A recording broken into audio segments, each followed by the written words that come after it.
Royal Challengers Bengaluru versus Chennai super Kings ఇప్పటి వరకు 13 మ్యాచ్లు ఆడాయి. ఈ మ్యాచ్ల్లో సిఎస్కే 7 గెలవగా ఆర్సీబీ 6 గెలిచింది. ఇప్పుడు లీగ్ దశలో ఇరు జట్లు తమ చివరి మ్యాచ్లో తలపడనున్నాయి. ఈ మ్యాచ్లో గెలిచిన జట్టు ప్లే ఆఫ్స్ కు చేరుకోవచ్చు. ఐపీఎల్ 2024లో 62 మ్యాచ్లు ముగిశాయి. ఈ మ్యాచ్లు ముగిసే సమయానికి చెన్నై సూపర్ కింగ్స్ జట్టు పాయింట్ల పట్టికలో 3rd ప్లేస్ లో ఉంది. అలాగే రాయల్ ఛాలెంజర్స్ బెంగళూరు జట్టు 5th ప్లేస్ లో ఉంది. ప్లే ఆఫ్ చేరుకోవడానికి చెన్నై సూపర్ కింగ్స్ జట్టుకు కేవలం ఒక మ్యాచ్ మాత్రమే మిగిలి ఉంది. రాయల్ ఛాలెంజర్స్ బెంగళూరుపై కూడా ఇది ప్రత్యేకం. అంటే మే 18న జరిగే మ్యాచ్లో Chennai super Kings royal Challengers Bengaluru జట్టు తలపడుతున్నాయి. ఈ మ్యాచ్లో గెలిచిన జట్టు పాయింట్స్ టేబుల్లో 3rd లేదా 4th ప్లేస్ లో కొనసాగుతుంది. అయితే ఇప్పటికే 14 పాయింట్లతో ఉన్న చెన్నై సూపర్ కింగ్స్ పై గొప్ప విజయం సాధిస్తేనే రాయల్ ఛాలెంజర్స్ బెంగళూరు టాప్ 4 దశకు చేరుకోగలదు.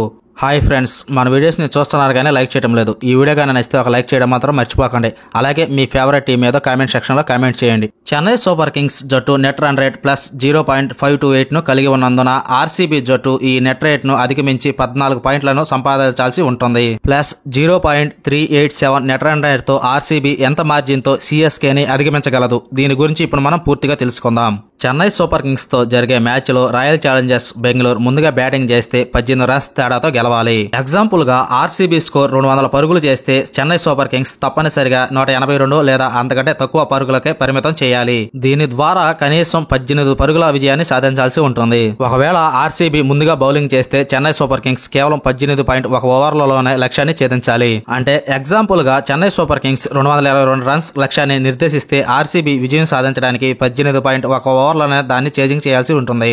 ఈ 2 లెక్కలతో రాయల్ ఛాలెంజర్స్ బెంగళూరు జట్టు చెన్నై సూపర్ కింగ్స్ తో పోటీ పడనుంది. ఈ తేడాతో గెలిస్తే రాయల్ ఛాలెంజర్స్ బెంగళూరు పాయింట్ల పట్టికలో చెన్నై సూపర్ కింగ్స్ ను అధిగమించి ప్లే ఆఫ్స్ లోకి ప్రవేశించగలదు. మే 18న జరిగే మ్యాచ్లో సిఎస్కే గెలవాలా లేదా ఆర్సీబీ గెలవాలనుకుంటున్నారా? మీ అభిప్రాయాన్ని కామెంట్ రూపంలో తెలియజేయండి.